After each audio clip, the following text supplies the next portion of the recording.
Antusias semangat jadi murid Kristus? Amin. Saudaraku, tema hari ini adalah the grace of giving. Bagaimana kita boleh mengalami kasih karunia dalam memberi.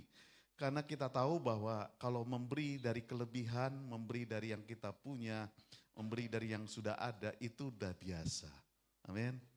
Katakan kiri kanannya, memberi dari apa yang kamu sudah punya, itu mah biasa bro. Tapi kita mau memberi dari anak kasih karunia, justru kita memberi dari kekurangan, bahkan dari sesuatu yang kita tidak miliki, tapi kita diberi anugerah oleh Tuhan. Bahkan kita diberi satu semangat, ya, belajar dari teladan jemaat di Makedonia.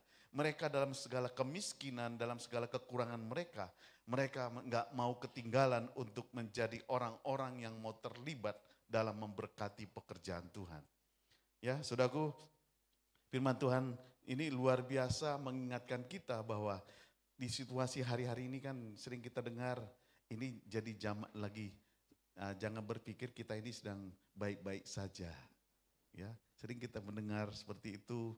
Kita berpikir bahwa ekonomi yang semakin sulit, situasi ini membuat kita gentar, seolah-olah kita tidak punya Tuhan yang pelihara, seolah-olah kita dihantui oleh sesuatu yang membuat kita hari-hari ini khawatir.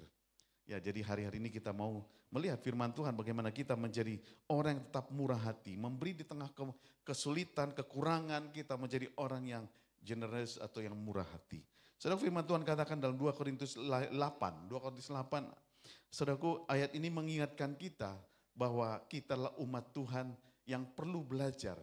Ada satu opening untuk kita, pengantar buat kita, bahwa pemberian yang tulus adalah hasil dari kasih karunia yang telah kita terima. Ketika kita menyadari betapa besar kasih karunia Allah dalam hidup kita, kita tidak dapat menahan diri untuk tidak memberi kepada orang lain. Ketika kita mengerti ada begitu kasih karunia yang besar dalam hidup kita, kita tidak bisa menahan diri untuk sampai kita udahlah, gak usahlah kasih, gak usahlah. Apalagi kalau ada sebentar lagi bulan Desember suka ada proposal kan. Kalau ada retreat suka ada proposal. Kita mulai hitung-hitungan, kita mulai menahan-nahan bahwa seolah-olah itu adalah pekerjaan orang lain. Bahwa ini tentang saya dan kamu, bukan tentang kita, bukan tentang pekerjaan Tuhan. Karena itu saudaraku, kita mau melihat bahwa pemberian yang tulus itu adalah hasil, itu adalah buah dari kasih karunia yang telah kita terima. Bagaimana kita menjadi orang yang memberi dengan tulus, oleh karena kita telah menerima kemurahan Tuhan. Kita telah menerima betapa besarnya kasih karunia Allah dalam hidup kita. Kita tidak dapat menahan diri, kita tidak bisa berdiam diri karena kita tahu selama masih ada sesuatu yang bisa kita berikan, kita akan terus memberi. Saya tahu bagi orang muda seringkali berpikir memberi apanya mau diberi. Ya, seringkali berpikirnya uang saku aja. Fas-fasan, nah itu bahasanya. Bukan pas-pasan lagi, fas-fasan. Kadang-kadang kurang, kadang-kadang baru tengah minggu yang bagi yang mingguan dikasih orang tua. Baru hari Rabu sudah mulai minta, saudaraku. Kenapa? Sudah menipis. Apalagi alasannya banyak fotokopi, banyak apalagi tugas-tugas. Sampai yang kuliah, sampai tengah malam tugas sehingga harus tengah minggu sudah TF dong. Bagi yang mengerti katakan amin. TF dong. Nah saudaraku, boro-boro untuk menjadi orang yang murah hati, memberi. Karena dia berpikir selalu kekurangan. Padahal saudaraku, saya percaya ketika kita menjadi orang yang murah hati, karena kita telah menerima kemurahan hati, kasih karunia dalam hidup kita. Kita akan menerima kelimpahan, kebaikan demi kebaikan yang Tuhan nyatakan dalam hidup kita. Bahkan kita boleh menahan diri, rela berkorban untuk sesuatu karena kita tahu kita adalah orang yang dipanggil Tuhan untuk menjadi orang yang menjadi berkat bagi orang lain. Karena salah satu buah dari keselamatan yang kita terima adalah kita menjadi orang yang murah hati, orang yang suka memberi, orang yang tidak menahan kebaikan, orang-orang yang terus mau memberi yang terbaik bagi pekerjaan Tuhan, bagi orang lain yang bisa kita berikan. Amin. Jadi jangan ketika diminta untuk memberi langsung periksa dompetnya, periksa persediaannya. Yang penting yang Tuhan cari bukan jumlahnya, saudaraku. Yang Tuhan mau dapatilah hati yang mau memberi, hati yang mau terlibat, hati yang mau bersama-sama mengambil bagian. Saudaraku, satu keadaan yang kita lihat bagaimana jemaat di Yerusalem. Ya. Mereka mengalami satu kemiskinan kondisi, ya. Jemaat Yerusalem setelah kebangkitan Yesus menghadapi satu tantangan, dilema. Bayangkan mereka harus mengalami satu kondisi oleh karena mereka adalah orang-orang yang percaya kepada Tuhan. Setelah kematian dan kebangkitan Yesus, mereka memilih untuk mengikut Tuhan. Namun dalam konsekuensi dalam ketika mereka mengikut Tuhan, mereka mengalami satu keadaan yang kadang-kadang menyebabkan mereka harus kehilangan pekerjaan mereka. Bahkan mereka mengalami persekusi karena sebagai orang-orang yang mengikut atau pengikut jalan Tuhan, itu adalah orang-orang yang dibenci pada waktu itu oleh otoritas Yahudi dan juga masyarakat di sekitar. Mereka seringkali harus diusir, mereka harus diminta untuk berhenti dari pekerjaan mereka. Oleh karena apa? Karena iman mereka kepada Kristus. Belum lagi ada situasi kesulitan di wilayah mereka, ada bencana dan sebagainya. Bayangkan dalam waktu kondisi pada waktu itu, Rasul Paulus kurang lebih sekitar 10 sampai 15 tahun mengajak jemaat-jemaat yang lain untuk memberikan satu perhatian khusus pada jemaat-jemaat di Yerusalem karena mereka mengalami tantangan yang sangat besar. Dan ketika mengalami situasi ini, Paulus sedang dalam misi keliling dia untuk menyatakan berita Injil. Mereka mengajak jemaat-jemaat dan salah satu jemaatnya adalah jemaat di Makedonia. Jemaat di Makedonia ini kita tahu bahwa mereka sebenarnya bukanlah orang-orang yang berkelimpahan, bukan orang-orang yang mampu memberi secara ekonomi, namun kita melihat bagaimana mereka dalam segala kemurahan hati, mereka mau terlibat untuk pekerjaan Tuhan. Kata memberi ini kalau dilihat dalam Alkitab menurut yang pernah menulisnya, ada kurang lebih sekitar 1.500 kata-kata tentang memberi. Ini mengingatkan kita betapa pentingnya untuk menjadi orang yang suka memberi. Bukan memberitahu saja, ya, ngasih tahu gitu ya. Tapi juga kita menjadi orang yang murah hati, orang yang ingin menjadi berperan bagi orang lain, berperan bagi pekerjaan Tuhan. Dan kita tahu memang bicara tentang uang ini sesuatu yang sensitif. Kadang-kadang sudah bicara uang, minggu lalu bicara tentang apa? Uang dan mamon. Ya. Bagi yang belum lihat, nanti lihat tayangannya di TV, di YouTube GKKD Bogor. Sebelumnya kita melihat bagaimana kita juga harus menjadi orang yang murah hati. Dan dalam beberapa minggu ini kita terus belajar tentang kemurahan hati. Dan khususnya di hari ini, bagaimana kita boleh melihat satu kebenaran. Kasih karunia dalam memberi. Bukan karena kita punya uang banyak, bukan karena kita banyak harta. Tapi karena kita mengerti kita adalah orang-orang yang murah hati. Nah saudaraku, ada 3 hal yang menjadi pesan buat kita di pagi ini. Kita tahu bahwa jemaat di Makedonia itu ada di beberapa tempat, kalau dilihat itu 3 tempat. Yang pertama itu jemaat di Filipi, jemaat di Tesalonika, dan juga di Berea. Jadi ada 3 teladan yang kita mau lihat. Yang pertama adalah mereka memberi meski dalam kondisi sangat miskin. Ayat ini mengatakan dan lagi saudara-saudara. Kami ingin memberitahukan kepadamu tentang kasih karunia Allah yang dianugerahkan kepada jemaat-jemaat di Makedonia. Sebab dalam pencobaan berat, sukacita mereka meluap. Meskipun mereka sangat miskin, tetapi mereka kaya dalam kemurahan hati. Kita melihat bagaimana kata di sebab sukacita mereka meluap. Jadi kerinduan untuk memberi itu karena mereka mengalami kasih karunia Tuhan. Mereka mengalami sukacita. Aku gak mau ketinggalan. Aku mau terlibat. Aku mau mengambil peran. Walaupun kalau kita lihat di beberapa pelajaran yang kami pelajari. Kami melihat bahwa memang tidak disebutkan berapa jumlahnya. Karena bagi Allah bukan jumlahnya yang menentukan. Tetapi yang paling Tuhan lihat adalah motivasi hati yang mau memberi. Hati yang mau terlibat bersama-sama untuk pekerjaan Tuhan. Itulah yang Tuhan lihat, hati kita, sikap hati kita. Dan kita melihat bagaimana sikap hati jemaat di Makedonia ini. Mereka sukacita, meluap sukacitanya saudaraku. Karena aku gak mau ketinggalan sedikit pun. Aku mau terlibat dalam pekerjaan Tuhan. Meskipun dikatakan mereka sangat miskin. Mereka sangat miskin saudaraku. Kenapa? Karena pemberian mereka adalah pemberian yang berdasarkan karena kasih karunia Allah. Mereka memberi oleh karena kasih karunia di dalam Kristus. Mereka telah melihat dan telah merasakan bagaimana Yesus rela berkorban, bahkan mati untuk kita manusia.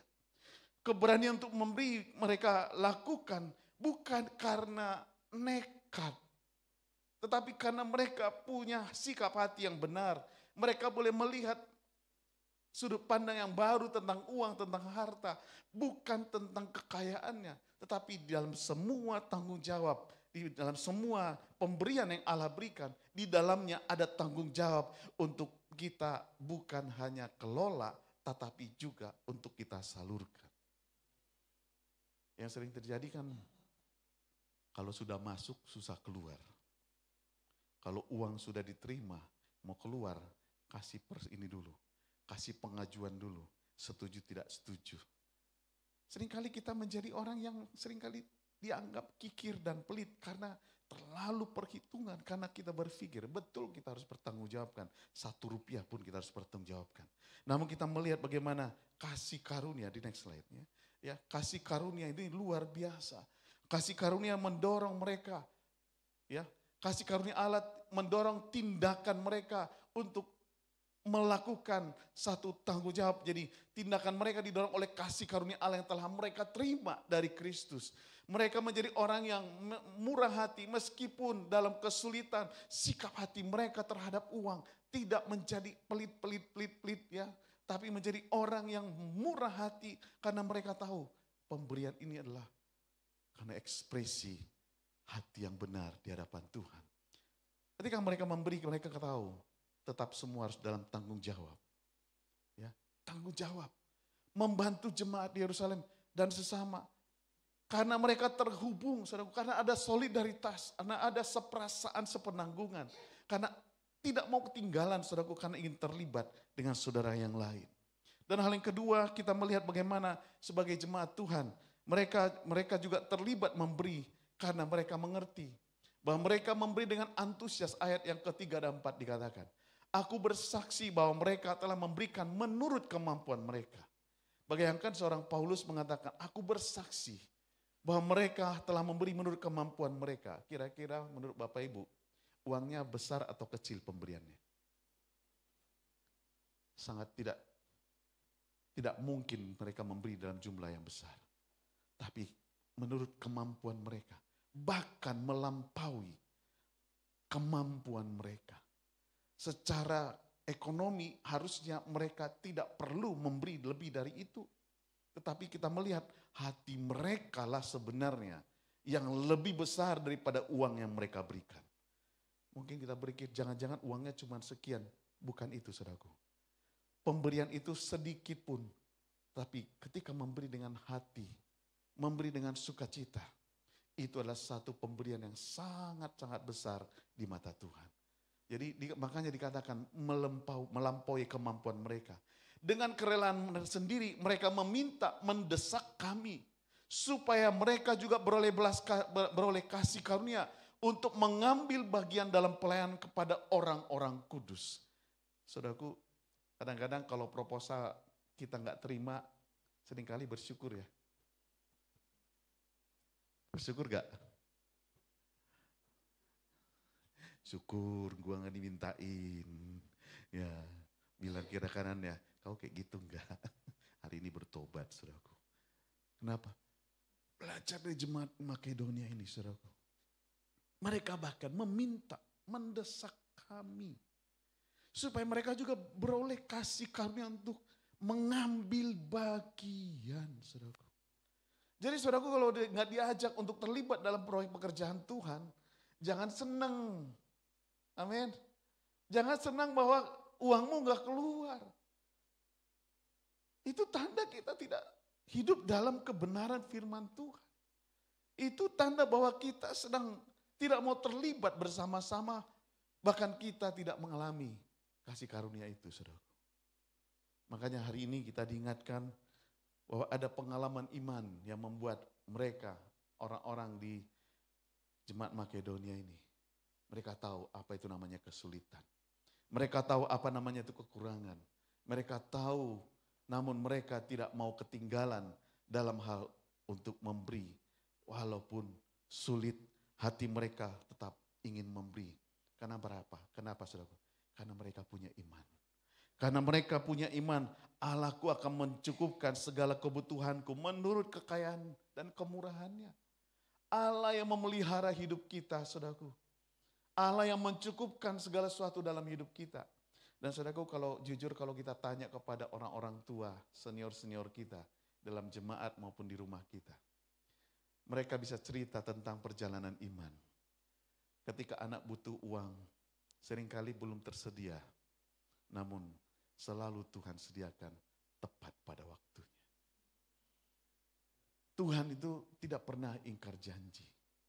Ketika ada bagian-bagian hatinya mau ingin selalu memberi yang terbaik, saudaraku. Selalu tersedia, Allah cukupkan, Allah menolong kita untuk selalu mau punya sesuatu yang bisa kita berikan. Kenapa, saudaraku? Karena hati kita, saudaraku. Karena hati, makanya di sini saudara kita melihat bagaimana mereka mendesak. Kami nggak mau ketinggalan, kami nggak mau mengambil bagian, kami mau bersama-sama dengan orang-orang kudus untuk bersama-sama mengerjakan pekerjaan Tuhan. Kami nggak mau dilewatkan. Saudaraku, saya mau cerita satu pengalaman, beberapa pengalaman di jemaat di Jakarta.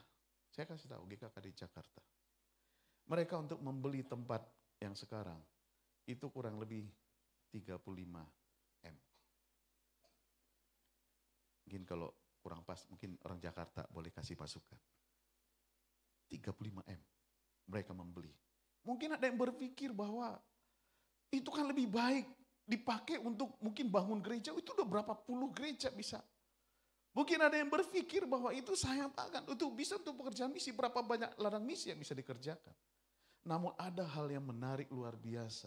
Ketika jemaat diajak untuk terlibat untuk pekerjaan Tuhan. Karena memang mereka mengambil tempat ibadah, tempat lokasi ibadah mereka. Itu di pusat kota Jakarta. Nah, saudaraku, pasti mahal. Dan ketika hati mereka sepakat untuk mengerjakan ini. Ada beberapa yang dari usahanya yang kecil justru diberkati Tuhan. Mereka mau terlibat. Justru bisnis mereka diberkati Tuhan dengan luar biasa. Memang ada orang-orang juga yang awalnya kecewa. Bicara setiap minggu uang. Bayangin tiap bulan mereka harus sekian miliar, harus membayar, membelinya. Pertanyaannya, apakah mereka berkekurangan? Enggak, saudaraku. Tuhan justru melimpahkan. Bahkan ada kesempatan untuk mereka melihat mujizat Tuhan. Bagaimana orang-orang misi yang di lapangan, yang di tempat-tempat yang jauh. Bahkan mereka support untuk melayani. Dan pertanyaan juga buat kita di Jemaat Bogor. Hari-hari ini kita tahu nggak berapa jemaat yang kita ayomi? Bahkan sangat sedikit yang mengerti. Kita punya jemaat pengayoman di Banjarmasin. Kita punya jemaat pengayoman di Nabire. Kita punya jemaat pengayoman di Sidikalang. Jemaat pengayoman kita ada lagi 2 di Nias, di Teluk Dalam. Saudaraku, hampir-hampir kita jemaat Bogor gak punya waktu dan gak punya uang untuk menopang pelayanan. Bukan untuk di sananya, tapi untuk kita melakukan kunjungan ke sana. Jemaat Bogor hampir-hampir tidak terlibat, bahkan terlibatnya sangat-sangat sedikit. Dana misi kita kalau kita perhatikan, sangat sedikit. Coba taruh tangannya di dadanya. Aku punya hati gak ya? Di mana hatiku tentang misi? Di mana hatiku tentang gereja-gereja yang Tuhan percayakan di tengah-tengah jemaat Tuhan? Saudaraku, jangan diam saja, saudaraku. Karena jemaat, misalnya contoh jemaat Banjarmasin. Mereka mendukung, mereka ada persepuluhan, mereka diberikan ke jemaat Bogor. 10% dari perpuluhan dikumpulin di jemaat Bogor. Supaya dari Bogor bisa mengunjungi mereka minimal 2 kali setahun. Kunjungan pelayanan di sana. Namun di tempat yang lain belum tersedia, saudaraku. Tahun ini kami rencananya akan berangkat ke Nabire sekitar bulan Oktober. Saudaraku, biaya untuk perjalanan ke sana, satu orang kurang lebih 10 juta satu orang. Jadi kalau kami berangkat 2 orang, 20 juta. Namun untuk berangkat ke sana, kita tidak punya persediaan dana misi. Dan akhirnya kami sampaikan, kalau kami berangkat ke sana, maka mereka harus menanggungnya, saudaraku.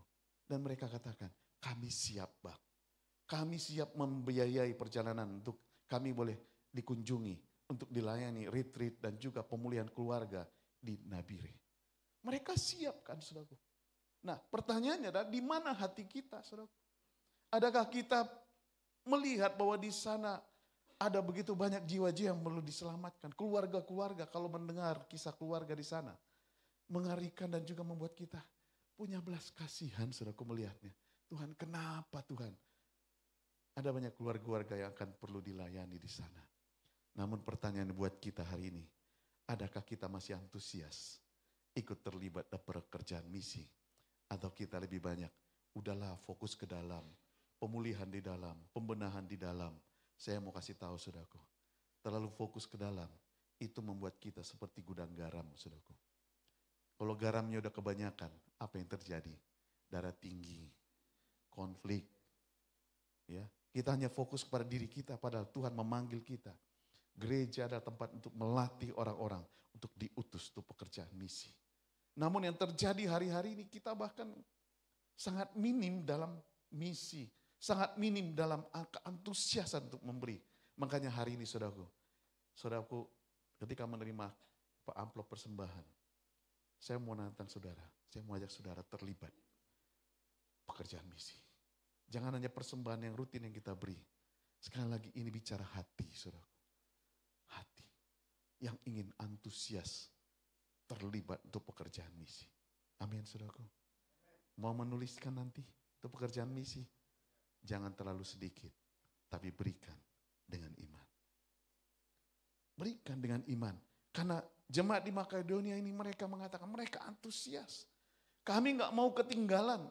Mungkin orang-orang muda berpikir gak bisa memberi. Saudara, kau bisa memberi. Kau bisa memberi tenagamu, kau memberi doamu, kau memberi perhatianmu, engkau memberi talentamu, engkau memberi sesuatu dari dalam diri kamu untuk pergi untuk memberitakan Injil, menjadi orang yang misi, saudaraku, untuk pekerjaan Tuhan. Memang tidak mudah, tetapi saya tahu kasih karunia Tuhan yang memampukan kita untuk menjadi murah hati. Amin. Walaupun isi dompetmu sedikit, tapi ketika hatimu memberi, mau terlibat, Tuhan menghargai itu. Karena iman. Karena pemahaman tentang pemberian ini sangat penting di next slide. Pemberian ini sangat penting untuk kita lihat. Bagaimana kita melihat bahwa ini adalah satu tindakan iman. Ini adalah teladan Kristus. Ya, pengalaman iman kita benar tentang kasih anugerah Allah. Dan cara pandang terhadap harta dan tentang berbagi. Pemahaman yang benar tentang pemberian. Bahwa bagian dari iman, bahwa kita memberi adalah bagian dari iman kita. Respon terhadap kasih yang telah kita terima dari Kristus. Teladan Kristus yang telah mati buat kita, membuat kita boleh menjadi orang yang murah hati, sadar akan kebutuhan jemaat lain, sadar akan kebutuhan pekerjaan misi, sadar untuk satu tanggung jawab sebagai umat Tuhan, bahwa kita adalah komunitas umat Tuhan yang saling menolong, menopang satu dengan yang lain. Saudaraku, kalau melihat jemaat di Nias, beberapa tahun lalu lah mereka bilang, Bang, bolehkah kami dibantu bang? Kenapa? Alat musik kami sudah sangat tua dan sudah pada rusak-rusak. Kalaupun gak bisa kasih barang, paling gak bantulah kami dalam uang atau dana. Sampai hari ini GKKD Bogor hanya bisa mendoakan. Ngenes gak saudara? Di mana hati kita? Di mana perhatian kita? Di mana tanggung jawab kita, saudara? Belum lagi dalam hal yang lain. Kita mau melihat jemaat yang di Sidikalang, kehidupan mereka hanya dari bertani, saudaraku. Bertani kalau dia lagi di sana. Dulu almarhum Pak Johan pernah tinggal di sana 1 bulan. Pak Johan mendampingi mereka bagaimana memulai usaha ataupun bertani, menjadi pengelola yang baik. Memang butuh perhatian, saudaraku. Butuh ditolong. Makanya, saudaraku, bahkan mereka jemaat di sana bukan pemilik lahan. Bayangin ya, bukan pemilik lahan. Mereka bertani, tapi bertani di lahan orang lain. Bahkan mereka hanya ikut mengerjakan ladang orang, menerima upah. Kurang lebih 15.000 apa? Sekitar 20.000 sehari. Bayangin saudaraku yang orang muda, aku ingin membantu mereka dengan tidak perlu jajan fast food ya, 1 kali, 2 kali. Kau tidak jajan fast foodmu, kau bisa menolong satu keluarga. Amin. Kau bisa menolong satu keluarga. Makanya Tuhan mendapati hati komunitas yang membuat kita boleh menjadi umat Tuhan yang memiliki belas kasihan. Karena Amsal 23 ayat 7 katakan begini. Sebab seperti orang membuat perhitungan dalam dirinya sendiri, demikianlah ia. Ketika kita berpikir bahwa saya aja kurang, maka gak heran, gak mau bagi-bagi, gak mau berbagi sedikit pun. Ketika berpikir bahwa udahlah doa saja, makanya apa yang kau tabur kau ikut tuai. Ketika kita menabur doa, ya kau terima doa. Kau mau menabur senyum, ya terima senyum. Kau memberi sesuatu, taburlah sesuatu yang membuat kita juga mengalami kelimpahan. Bukan barter, saudaraku, saya katakan bukan barter. Tapi hati yang memberi ini adalah hati yang Tuhan mau dapati di tengah-tengah umat Tuhan, khususnya jemaat 3KD Bogor. Amin. Saya ceritakan tentang jemaat pengayoman kita. Saya mau ajak kita, saudaraku, kalau saudara nggak bisa berangkat ke sana, paling tidak doamu, danamu, tenagamu, skill yang engkau miliki, kau bisa berikan untuk menolong mereka. Amin. Jemaat di Banjarmasin kurang lebih sekarang sekitar 70-80 orang. Jemaat di Nabire kurang lebih sekitar 60-70 orang. Sama juga dengan di Nias, mereka kurang lebih jemaat yang sedang bertumbuh. Dan mereka butuh dibina, mereka perlu ditolong. Dan hal yang ketiga menjadi teladan yang kita bisa lihat bahwa bagaimana jemaat Makedonia. Mereka memberi melampaui ekspektasi. Ya, melampaui dari kalau kita perhatikan, kita melihat bagaimana mereka antusias, tapi lebih lagi dikatakan, lebih dari yang kita harapkan. Ayat ini mengatakan mereka memberi lebih banyak daripada yang kami harapkan. Mereka memberikan diri mereka, pertama-tama kepada Allah, kemudian oleh karena kehendak Allah juga kepada kami. Mereka memberi kepada Allah, mereka memberi diri mereka. Pertanyaannya buat kita lah, apakah kita mau memberi diri kita untuk Tuhan? Apakah kita mau terlibat? Memberi untuk terlibat dalam pelayanan. Jangan sampai saudaraku, untuk tugas pelayanan kita mulai hitung-hitungan. Aku sekali aja, jangan kebanyakan. Atau mungkin kita menganggap, udahlah aku bagian ini, tapi enggak melakukannya. Hari ini kita diingatkan, mereka memberi diri mereka pertama-tama kepada Allah. Saya mau ajak kita, saudaraku, serahkan diri kita kepada Tuhan. Untuk dipakai Tuhan bagi alat kemuliaannya. Untuk boleh menjadi rekan sekerja hamba-hamba Tuhan, untuk boleh melayani pekerjaan Tuhan. Pemberian diri ini adalah sesuatu yang luar biasa. Pemberian ini sesuatu yang membuat kita boleh melihat bagaimana mereka menjadi umat Tuhan yang luar biasa. Punya hati ingin terlibat dalam pekerjaan Tuhan. Tidak lagi menjadi egois, mementingkan diri sendiri. Tetapi hati yang ingin terlibat dalam pekerjaan Tuhan. Karena itu saudaraku, saya mau ajak ke selanjutnya, next slide. Mereka, kita lihat di Makedonia ini. Mereka memberi sebagai perpanjangan keselamatan yang mereka terima. Jadi kalau hanya kita sudah diselamatkan, lalu kita nikmati keselamatan itu sesuatu yang terlalu sederhana. Justru keselamatan itu harus di-extend. Sesuatu yang boleh dirasakan orang lain. Sesuatu yang orang bisa lihat dari kehidupan kita. Kita boleh memberi karena kasih. Memberi karena mengasihi. Bukan karena didorong-dorong, bukan karena ditodong-todong, apalagi diminta-minta. Tapi kita memberi karena kasih, karena kita tahu Tuhan yang menolong kita. Kita diberi kelimpahan, kita memberi dalam pelayanan kita karena kita mengasihi. Dan kemudian kita mengikuti teladan Yesus, teladan Kristus. Kita mau terlibat untuk mengerjakan pekerjaan Tuhan. Dan tepati komitmen kita. Seringkali kita berjanji, aku mau terlibat. Tapi kita tidak mau melakukannya. Hari ini, yuk tepati komitmenmu. Jangan kau yang berjanji, kau yang mengingkari. Ya. Berjanji, aku mau terlibat. Setidaknya mengadopsi satu kota kah? Aku mau sokong pelayanan di mana atau misi dalam kota atau pekerjaan Tuhan yang lain. Berikan ada padamu yang kau miliki. Sesuatu yang ada dalam diri kita, kita berikan untuk mengerti, untuk kita menyatakan kasih kepedulian kita kepada pekerjaan Tuhan. Saudaraku, ada satu kisah yang kalau kita perhatikan. Ketika kita bekerja, ketika kita hidup dalam kehidupan sehari-hari, tanpa sadar kita sebenarnya sedang dikelilingi oleh sesuatu yang bukan milik kita. Saat saudaraku kita bekerja, perusahaan memberi fasilitas untuk bekerja. Memberi tempat, meja, ruangan untuk bekerja. Namun apa yang kita katakan? Kantor saya, laptop saya, meja saya, apalagi perusahaan saya atau perusahaan kami. Seringkali kita merasa itu adalah milik kita. Padahal sebenarnya itu adalah punya perusahaan.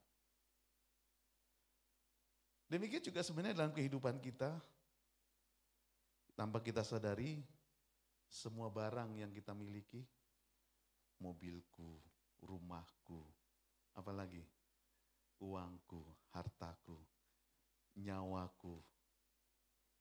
Seringkali kita menganggap itu adalah milik kita. Amin. Kita menganggap itu milik kita.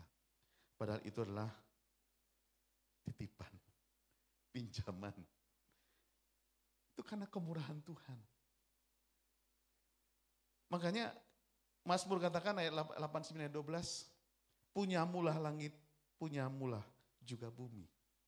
Artinya semua milik kita itu punya siapa? Punya Tuhan. Itu adalah titipan, pinjaman. Semua jabatan, semua barang, uang, harta kita yang kita anggap itu milik kita ternyata adalah titipan, pinjaman dari Tuhan. Harus itu juga menjadi pengubah pikiran kita. Dan membuat kita boleh sadar bahwa kalau itu adalah suatu pinjaman, adakah sesuatu yang kita pertahankan? Kalau Tuhan katakan berikan, adakah kita menahan-nahannya? Namun ketika kita merasa itu milik kita, akhirnya kita kehilangan sikap hati sebagai pengelola, memberi dengan tanggung jawab. Mari di pagi hari ini kita mau melihat segala sesuatu dengan sudut pandang yang baru. Kita mau antusias memberi, bukan karena kita kelimpahan, tapi bahkan dari kekurangan kita.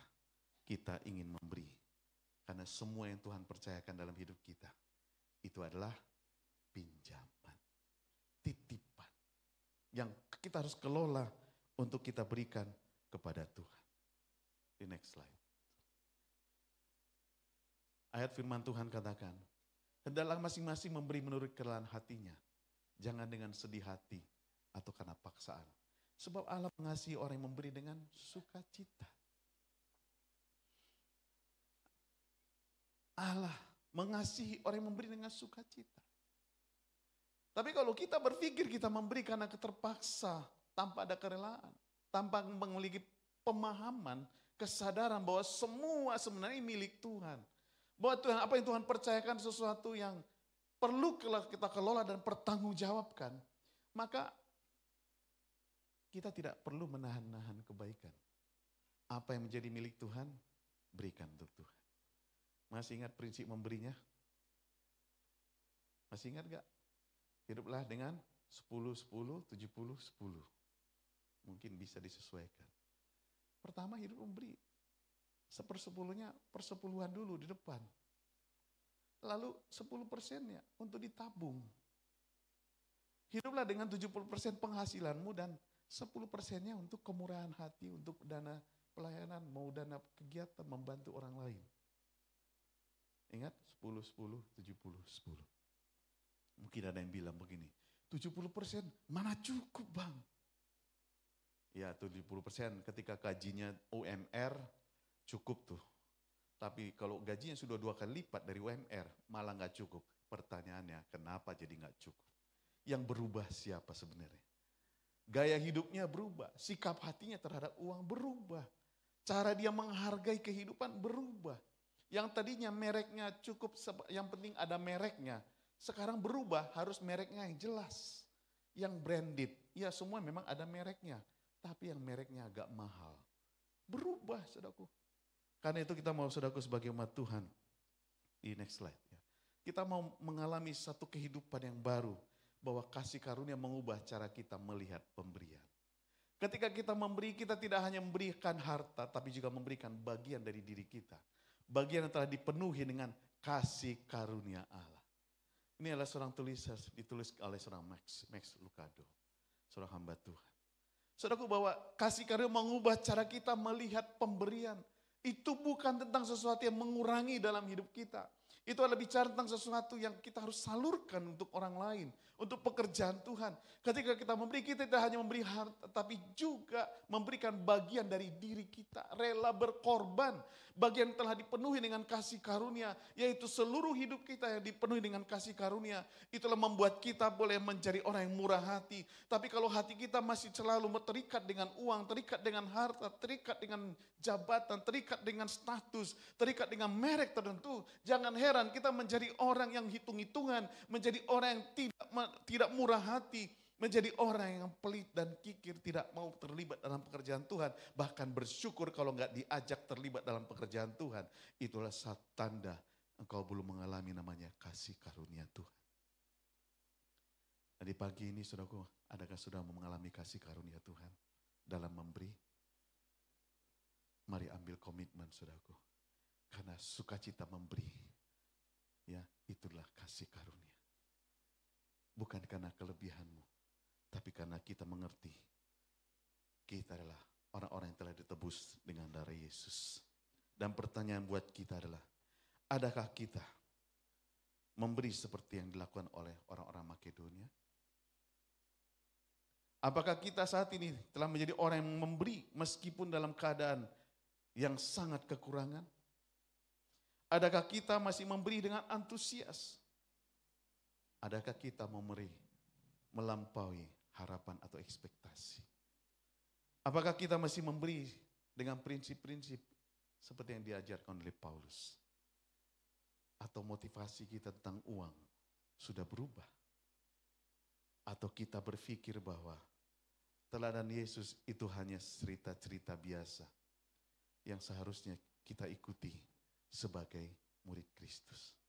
Kita mengikuti teladan Kristus, bahkan kita menepati komitmen kita. Kita mau memberi dan setia memberi. Karena itulah tanda seorang murid Kristus yang memberi dari apa yang kita ada pada kita. Amin, saudaraku.